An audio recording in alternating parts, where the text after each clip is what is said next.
우리가 그동안 살펴본 것처럼 사울은 예수 믿는 그리스도인들을 잡으러 다메섹에 향해 가고 있었습니다. 그런데 다메섹에 거의 다 가까이 갔을 때 바로 예수를 만나게 되는 거죠. 부활하신 예수를 만나서, 즉 갑자기 밝은 빛 가운데 눈이 멀게 되는 바로 그런 일들이 있었고, 그러면서 그런 가운데 부활하신 예수께서 사울에게 바로 음성을 들려주십니다. 사울아 사울아 어찌하여 나를 박해하느냐, 나는 네가 박해한 예수라. 그리고 사울은 이후에 사람들의 손에 이끌려서 다메섹으로 이끌려갑니다. 다메섹에서 아나니아라는 예수님의 제자를 통해 안수를 받고, 그가 보지 못했던 눈을 다시 보게 되었고, 그러면서 아나니아를 통해서 자기의 사명이 무엇인지를 분명히 깨닫게 됩니다. 이때 사울의 그 사명은 바로 이방인들, 또한 임금들, 또한 이스라엘 사람들, 이들에게 바로 예수님을 이름을 전하는, 즉 복음을 전하는 바로 그런 사명을 받게 되는 거죠. 그러면서 바로 사울은 예수님을 믿는 자를 핍박하던 자에서 이제는 복음을 전하는 자로 바뀌게 됩니다. 복음을 증거하는 자로 바뀌면서 그의 삶이 완전히 달라지는 거예요. 20절 말씀 읽어볼까요? 같이 읽습니다. 시작. 즉시로 각 회당에서 예수가 하나님의 아들이심을 전파하니. 그러니까 즉시로라고 말씀합니다.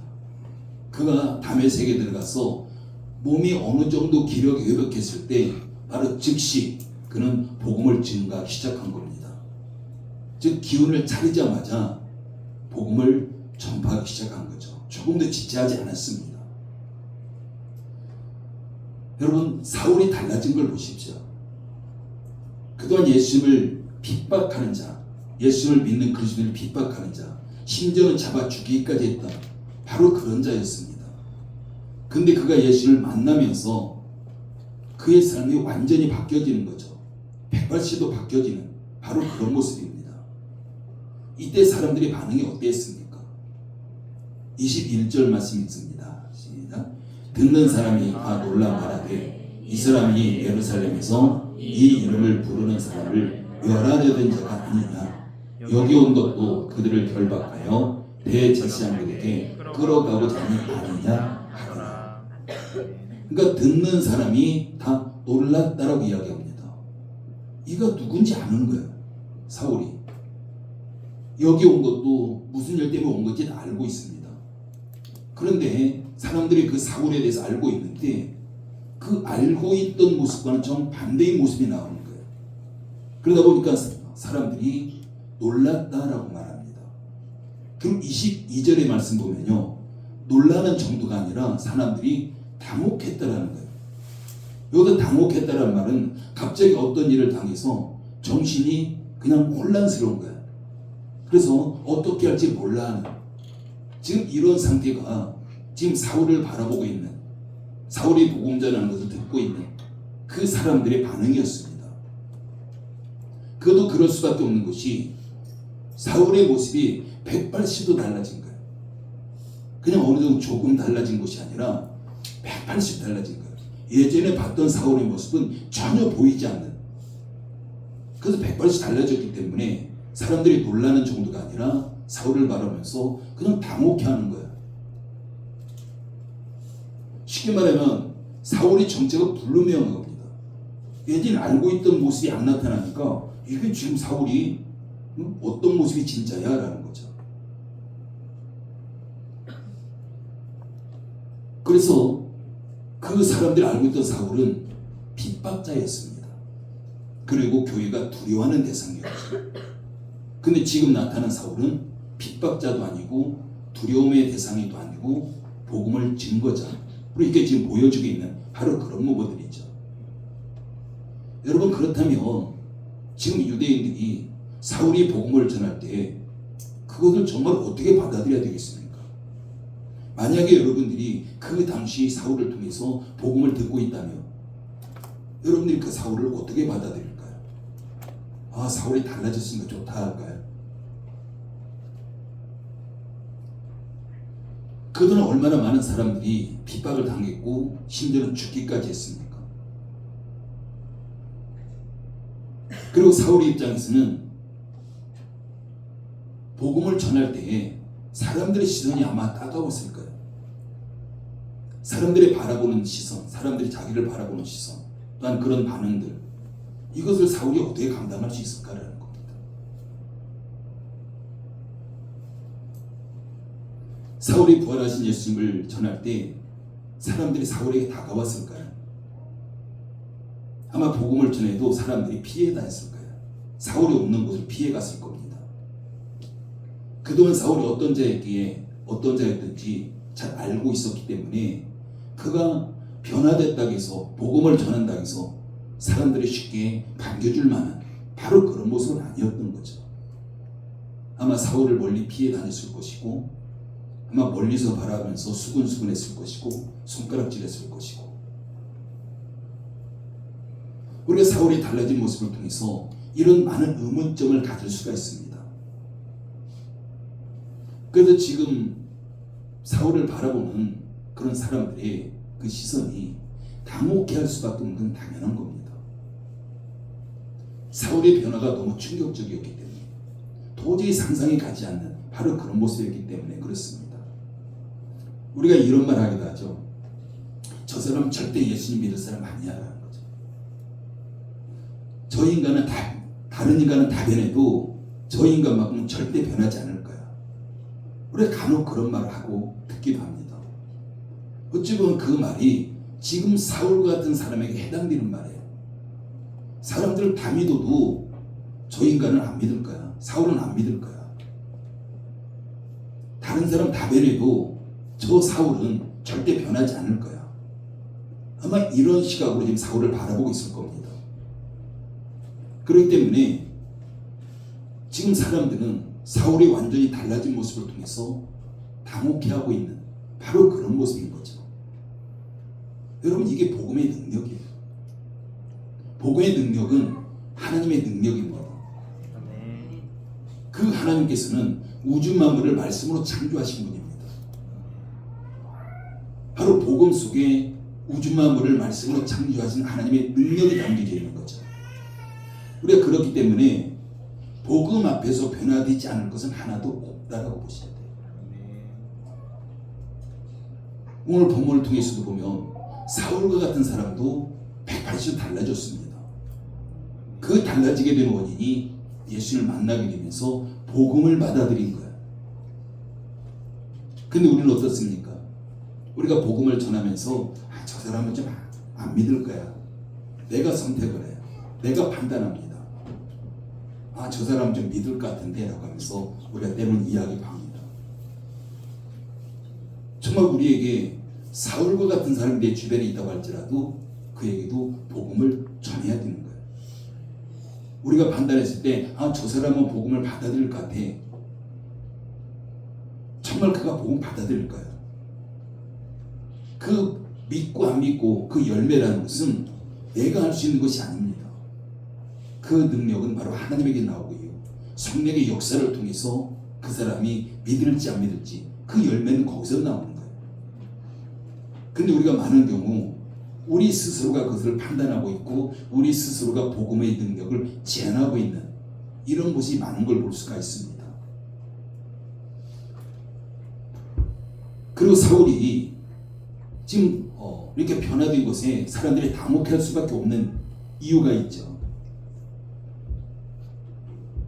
그가 복음 중에 목숨을 걸었기 때문에. 그가 달라져도 그냥 적당히 예수님 믿는 정도가 아니에요. 복음을 그냥 적당히 전하는 게 아니에요. 내가 복음을 받아들이고 보니까 좋더라. 그냥 너도 예수님 믿었으면 좋겠다. 이 정도가 아닌 거예요.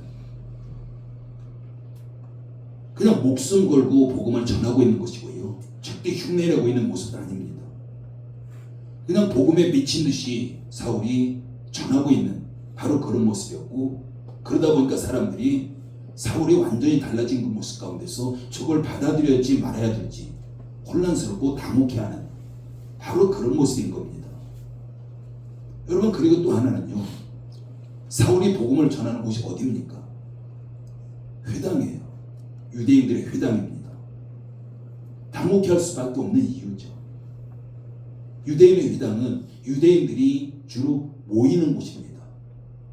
유대인들이 모이는 곳인데 사울은 그곳을 일부러 찾아가요. 일부러 찾아가서 그곳에 복음을 전하기 때문에 그곳에 있는 사람들이 당혹해 할 수밖에 없는 바로 그런 상황인 겁니다. 여러분, 사람들이 어떻게 생각했을 거예요? 아니, 어떻게 저런 사울이 여기까지 와서, 왜 이 회당에 와서 우리가 복음을 전한다고 할까? 사울은 그동안 인정받지 못했던 자잖아요. 그 사울이 열정적으로 회당까지 와서 복음을 전하는 걸 보고 사람들의 충격을 받을 수밖에 없는 겁니다. 아마 이렇게 생각은 맞을 것 같아요. 열심히 신앙생활을 하던 사람이 신천지라는 곳에 빠졌어요. 그래서 그곳에서 열정적으로 복음을 전하고 다녔습니다. 잘못된 복음이죠. 근데 그가 신천지에서 나왔다고 해서 다시 돌아왔다고 해서 바로 교회에 와서 교회에 와서 다시 신앙생활하면서 이렇게 복음을 전하고 있다면 우리는 어떤 시각으로 바라볼까요? 저게 진짜일까 가짜일까? 우리가 많은 시선이 그래요. 우리가 그동안 교회 안에 신천지 세력들이 들어오잖아요. 예수님 믿겠다고. 그걸 위장하고 와요. 그럼 거의 이렇게 신천지라는 그런 냄새가 납니다.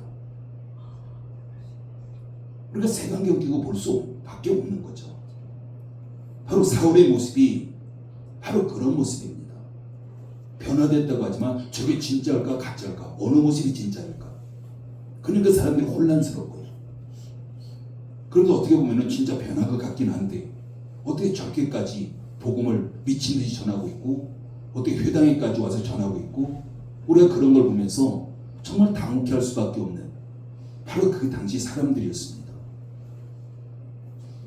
지금 사울이 전하고 있는 것은 그동안 자기가 핍박했던 예수 그리스도 그를 증거하는 거예요. 예수님이 그리스도라는 거죠. 그리스도라는 것은 바로 메시아입니다.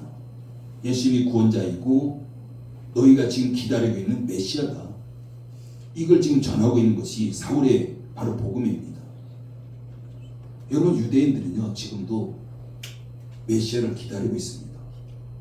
예수님을 메시아로 인정하지 않아요. 유대교는 여전히 바로 메시아가 자기들 가운데 올 거라고 지금도 기다리고 있는 자들이 유대인들이에요. 근데 그들에게 예수님이 메시아라고 전하는 거죠. 그럼 22절 말씀 읽어볼까요? 22절 읽습니다. 사울은 힘을 더 얻어 예수를 그리스도라 증언하여 다메섹에 사는 유대인들을 당혹하게 하느니라. 힘을 더 얻어라고 이야기합니다. 힘을 더 얻어라는 것은 죽기 살기로라. 죽기 살기로. 힘을 더 얻어 예수를 그리스도라 증언하니 죽기 살기로 예수님을 그리스도라 증언하니 이게 사울의 모습이에요.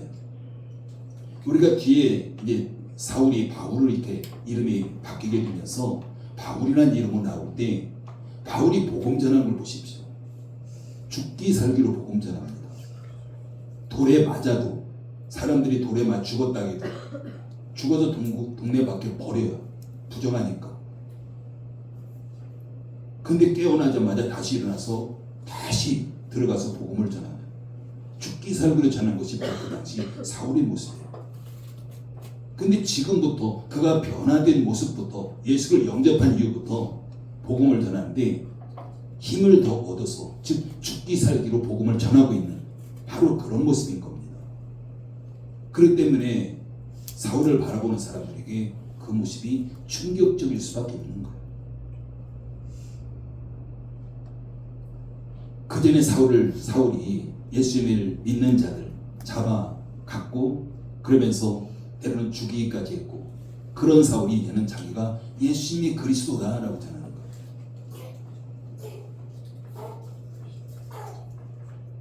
그리고 사람들이 사울의 모습을 보면서 또 당혹해 할 수 있는 이유가 또 하나 있습니다. 사람들의 시선과 반응이 전혀 문제 삼지 않아요. 사람들을 바라보지 않아요. 사울의 모습이. 그러니까 사람들은 그런 사울을 바라면서 더 비치는 거예요. 사울이라는 작자가 어떻게 우리 눈치도 전혀 보지 아니하고 마치 모르는 사람처럼 저렇게 복음을 전할까? 이것이 당혹스러울 밖에 없는 거죠. 그러면서 저 사울을 우리가 어떻게 할까라는 겁니다. 저걸 어떻게 하지? 쉽게 말하는 거죠. 그래서 사람들은 그러고 있는데 지금 사울의 모습은요, 나는 너희들 눈치 안 본다라는 거예요. 나는 너희들 눈치 안 보고 나는 그냥 복음을 전한다. 바로 이런 식입니다. 여러분 정말 대단한 자예요, 사울이라는 사람. 여러분 생각해 보십시오. 지금 사울이 예수를 영접하면서 사울은 완전히 달라졌습니다. 그러면서 복음을 전하는 자로 완전히 바뀌게 된 거예요. 우리의 모습은 어떨까요? 우리가 예수님을 영접했을 때 우리는 어떤 모습이었을까요? 우리는 그냥 일반적으로 예수님 영접했어도 이제 성장해 가는 거야 라고 생각해요. 그래서 많이 달라지지 않아도 크게 이상하게 생각하지 않습니다. 우리 이제 예수님 영접했기 때문에 그냥 신앙생활 하면 되는 거, 이렇게 가는 거죠. 여러분 우리가 예수님을 영접했다면 예수님이 어떤 분인지 우리가 알고 있는 거잖아요. 그게 얼마나 소중한지도 알고 있고, 그럼 당연히 우리 또한 복음 전하는 자로 세워져야 되는 거죠. 우리가 복음을 전하는 것은 사울만의 부르심이 아니었습니다. 누구든지 예수 그를 믿는 자, 그 믿는 자들은 가장 먼저 주어지는 사명이 있다면 그게 복음 전도자입니다. 바로 우리 예수님께서 승천하실 때, 이 세상을 떠나실 때 마지막으로 우리 하신 말씀이요, 땅끝까지 이르러 내 증인이 될 것을 말씀하신 거죠. 그럼 이것은 어느 특정한 자만의 그런 부르심이 아니라 모든 믿는 자들을 향해서 바로 복음 전도자로 부르고 있는 바로 그런 부분들인 겁니다.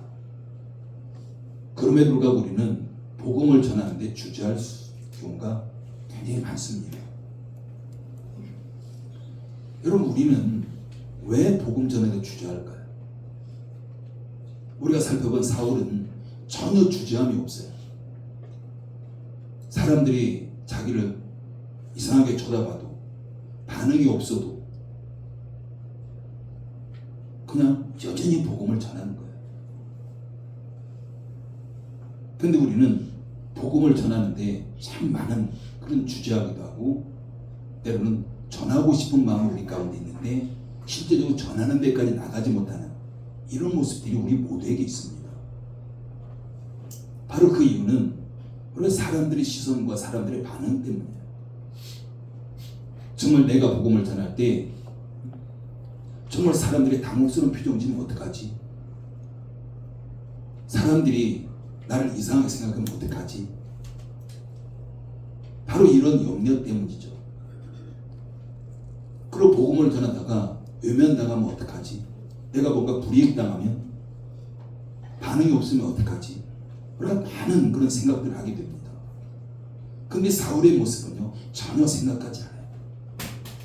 자기가 복음을 전해야 되는 걸 알기 때문에 바로 사울은 즉시 복음을 증거하는, 사람들이 어떤 시선을 바라봐도 어떤 수군거림이 있어도 전혀 개의치 않냐고 여전히 그는 자기가 복음을 전하고 있는 사실을 우리가 볼 수가 있습니다.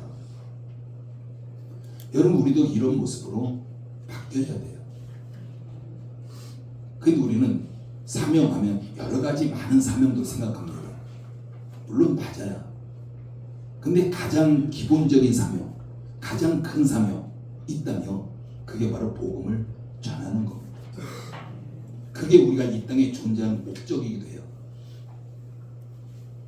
내가 아니어도 이 땅에서 누군가가 복음을 전한다면 내가 이 땅에 존재할 이유가 없는 거예요. 예수님이 승천하신 우리에게 뭐라고 말씀하십니까? 땅끝까지 내 증인이 되라고 말씀하면서 속히 오시겠다고 말씀합니다.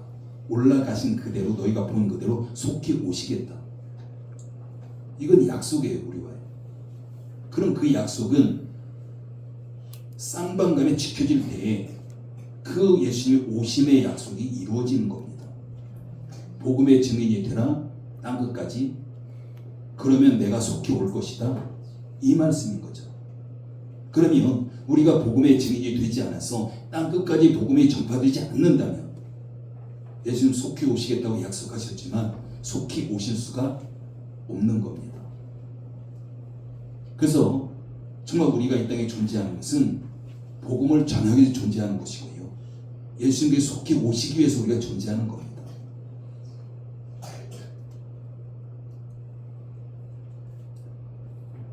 우리가 사울처럼 사람들을 당혹스럽게 하기 위해서는 첫 번째는요, 우리가 복음에 미쳐야 되는 거예요. 우리가 정신 나간 사람은 다른 사람 시선에 신경 쓰지 않습니다. 어찌 보면 지금 사울의 모습이 그런 모습이에요. 완전 복음에 미친 겁니다. 그러다 보니까 다른 사람 시선에 전혀 신경 쓰지 않는 바로 그런 모습이 사울을 통해서 나타나는 겁니다.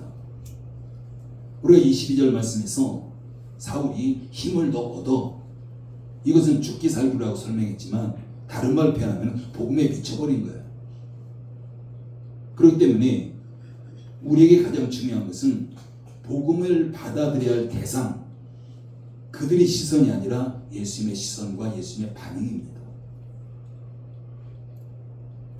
그리고 우리가 사람들을 당혹하게 하기 위해서, 당혹스럽게 하기 위해서 두 번째는요, 우리가 담대함을 회복해야 돼요. 이 담대함이라는 것은 확신에서 나옵니다. 우리가 복음에 대한 확신, 이게 없다면 당연히 담대함 우리에게 나오지 않습니다. 내가 받아들인 복음, 정말 그 복음이 사람들의 생명을 살리고 나를 더 풍요롭게 하고 나의 영적으로 더 힘있게 하고, 우리가 이런 확신이 있다면 나도 복음 전하되 담대함이 나올 수밖에 없습니다. 내가 오늘 복음을 전할 때 그 누군가가 그 구원을 받을 수 있다는 확신, 바로 이것이 있을 때 우리는 담대하게 복음을 전할 수 있는 겁니다. 여러분, 우리가 전하는 복음은요, 앞에서 말씀드렸지만 가장 소중한 가치가 있는 겁니다. 우리가 전하는 복음은 그게 바로 하나님의 능력입니다. 그래서 바울이 고백하잖아요. 내가 복음을 부끄러워하지 아니하노니. 그 이유가 다른 사람들에게 구원을 주신 하나님의 능력이 되기 때문에, 그 담대함이 거기서 나오는 거죠. 그래서 로마서 11장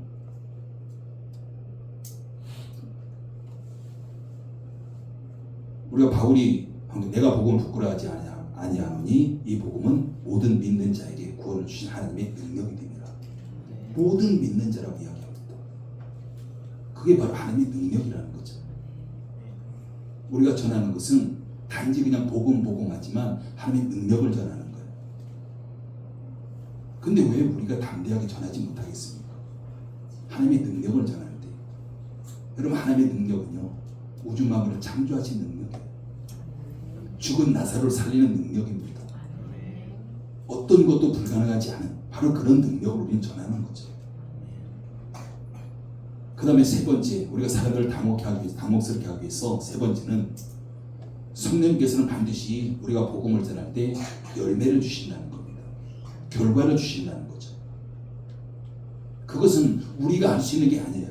내가 복음을 전하면서 내가 이 사람 정말 믿게 해야지. 우리는 그것이 아니라 우리 그것은 성령 앞에 맡기는 겁니다. 하나님 앞에 맡기는 거예요. 그리고 내가 할 수 있는 것은 복음을 전하는 겁니다. 복음을 전할 때 성령님은 결코 그냥 지켜보고만 계시지 않습니다.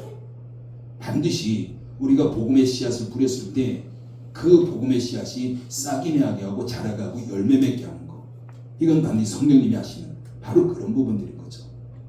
그래서 우리는 열매를 바라보고 예수님 바라보고 직선으로 복음을 전하면 이게 바로 우리의 사명을 감당하는 바로 그런 모습입니다. 여러분, 지금까지 성령님께서 많은 열매들을 주셨어요. 많은 사람들이 복음을 전할 때 성령님은 반드시 열매를 주셨습니다. 열매를 주셨기 때문에 그 온갖 핍박 가운데서도 견디면서 오늘까지 교회가 이어져 올 수 있었던 거죠. 여러분, 교회 역사를 한번 보십시오. 2000여 년 전에 이 땅의 복음으로 예수님 오셨고, 그러면서 그 복음이 많은 사람들에게 생명을 가져다 주면서 오늘까지 왔습니다. 근데 그 과정을 보면요, 엄청난 핍박이 있었어요. 초대교회 때 보면은 수많은 순교자도 있었고, 그 순교 자체도 말로 담을 수 없는 그런 엄청난 그런 순교입니다. 굶주린 사자에게 사자 밥이 되기도 하고, 성경에도 나오잖아요. 톱으로 켜기도 하고, 산 사람을 그렇게 해서 죽이는 거예요. 예수님 믿는다는 거.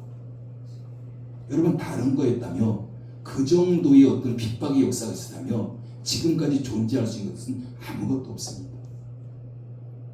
그런데 복음은 하나님의 능력이기 때문에 어떤 핍박에서 쓰러지지 않아요. 그러면서 성경 마지막 본 요한계시록에서 우리에게 말씀하고 있는 그 핵심은, 너희가 지금 환난을 당하고 어려움을 겪지만, 지금은 고생하고 힘들지만 교회는 반드시 승리한다. 이걸 전하는 것이 요한계시록이에요. 여러분, 우리가 개인의 인생도 마찬가지예요. 지금 내가 힘들고 어렵고 문제 앞에 있지만, 고난 가운데 있지만, 너희는 반드시 승리한다. 우리에게 복음이 있기 때문에. 여러분, 복음이 있다고 해서 성경은 평안할 거야 라고 이야기하지 않아요. 복음이 있다고 해서 성경은 너희가 고난 당하지 않을 거라고 이야기하지 않아요. 성경이 뭐라고 하냐면요, 우리가 예수님 믿을 때에 고난이 오지만 이겨나갈 거야. 뭘로? 믿음으로 해요. 우리가 이길 수 없는 어떤 고난, 이길 수 없는 문제가 있다면 하나님께서 반드시 피할 길을 내시겠다고 말씀하십니다. 피할 길을 내시겠다는 것은 고난이 없다는 게 아니잖아요. 어려움 당한다는 거예요, 우리가. 근데 우리의 신앙생활은요, 내가 예수님 잘 믿으면 고난 없을 거야, 문제 없을 거야. 우리가 이걸 바라보고 가요. 오히려 그거보다 내가 예수님 잘 믿으면 믿음이 성장하잖아요. 나는 그 믿음이 강화돼서, 강해져서 그 어떤 어려움이 와도 믿음으로 그걸 뛰어넘어갈 거야. 이게 더 정상이에요. 우리는 지금 대림절 보내고 있습니다. 2000년 전에 예수님께서 이 땅에 육신을 입고 오신 거예요. 하나님이지만 육신을 입고 오셔야 되는 것은 죄 없는 분이, 죄 없는 자가 우리의 죄를 대신하시기 때문이죠. 똑같은 죄인이 그 죄를 대신할 수 없잖아요. 그래서 유일하게 하나님이 육신을 입고 오셔서 십자가 고난을 통해서 우리를 구원하시기 위해서 오신 것, 이게 바로 대림절을 기다리는 겁니다. 대림절이 또 하나의 목적은 예수님께 다시 오신다고 약속하셨기 때문에 다시 오심을 기다리는 겁니다. 여러분, 다시 오심을 기다리는 거, 우리가 그냥 예수님 빨리 오십시오 기도만 한다고 되는 것이 아니라, 우리가 기도하지 않아도 예수님 복음을 증거할 때 다시 오시는 거예요.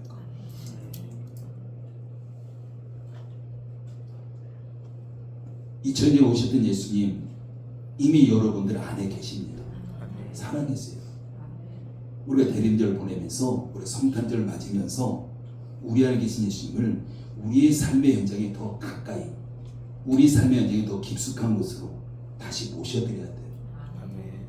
그리고 그 예수님과 함께 다시 오실 예수님 우리가 기다리는 것이, 우리가 대림절 보내는, 바로 우리가 이 절기를 보내는 그런 믿음이 있는 지혜로운 자인 줄 믿습니다.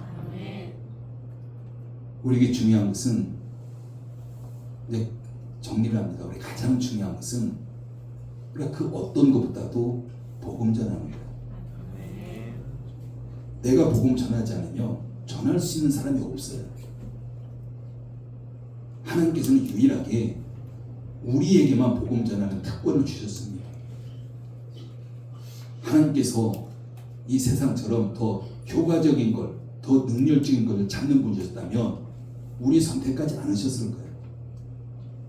이 세상은 누가 하면 더 일을 잘할 수 있고, 누가 하면 더 빨리 할 수 있고, 더 많이 할 수 있고, 잘할, 이런 걸 따지잖아요. 세상은. 하나님은 그걸 따지지 않아요.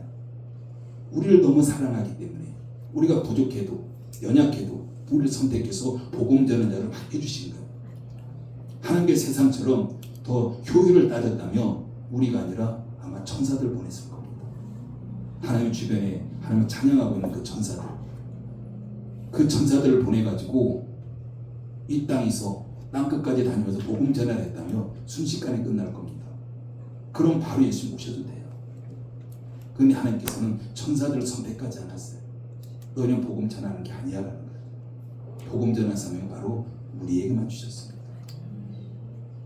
어찌 보면 가장 덕인 방법이에요. 예수님 빨리 오시고 싶은데 그럼에도 불구하고 우리를 그만큼 인정하시고 우리에게 특권을 주신 바로 그런 부분입니다. 그렇기 때문에 우리의 사명 중에서 가장 중요한 사명이 바로 복음 전하는 사명이고 그것도 우리의 특권이기도 합니다. 여러분, 복음은 하나님의 능력이잖아요. 우리가 복음을 전할 때 복음을 받아들인 자에게 하나님의 능력이 나타나는 거죠. 그러면 복음을 전하는 자에게도 그 복음의 능력이 당연히 나타나는 겁니다. 그게 바로 축복이에요. 여러분, 지금도 선교 현장에서는 복음을 전할 때 많은 기적들이 나타납니다. 하나님의 능력이 나타나요. 병자들이 막 바로 다 나와요. 그들이 그게 필요한 거예요. 그런데 우리에게도 마찬가지로 정말 사울처럼 복음에 미쳐서 정말 복음의 사명을 깨닫고 우리가 누군가에게 복음을 전할 때 성령께서 반드시 복음을 듣는 자가 하여금 하나님의 능력이 나타나게 할 것이고 그런 전하는 우리에게도 반드시 그 능력이 나타나게 될 줄 믿습니다. 그러면서 정말 우리가 그때 하나님의 축복이 되는 거예요. 우리가 대림절 기다리면서 정말 저와 여러분들이 다시 한번 복음에 대한 사명을 우리가 깨닫고 그러면서 우리가 그 예수님을 다시 기다리면서 우리가 1년 동안 우리가 다시금 예수님의 삶에 초점 맞추면서 예수님 증거하는 저와 여러분들을 예수님을 축복합니다. 그럴 때 우리가 2024년 이제 2024년 되죠. 그때 반드시 우리 모두가 축복의 주인공이 다 되게 될 줄 믿습니다. 아버지 하나님 은혜를 감사를 드립니다. 사울이 복음을 받아들이자마자 그의 삶은 180도 달라졌습니다. 완전히 복음에 미쳐서 복음 전하는 것 외에는 어떤 것도 생각하지 않고 열정적으로 복음을 전했던 걸 보게 됩니다. 아버지 하나님, 정말 우리가 사울을 살펴보면서 나를 비춰봅니다. 정말 나는 지금까지 내가 복음을 가지고 있는데 하나님의 능력을 가지고 있는데 그 얼마만큼 내가 그것을 소중하게 여기고 그걸 전했는지요. 아버지 하나님, 이제 우리가 대림절 우리가 기다리면서 보내면서 내 안에 있는 그 복음, 내 안에 있는 그 하나님의 능력을 증거하기를 원합니다. 우리가 나가서 하나님의 말씀을 증거할 때 듣는 자들로 하여금 복음의 능력들이 나타날 것이고 그 능력 현장 속에 나 또한 그 능력 가운데 놀라운 축복의 주인공들이 다 될 수 있도록 아버지 하나님 역사에 주시옵소서. 예수님의 이름으로 기도드립니다. 아멘. 예.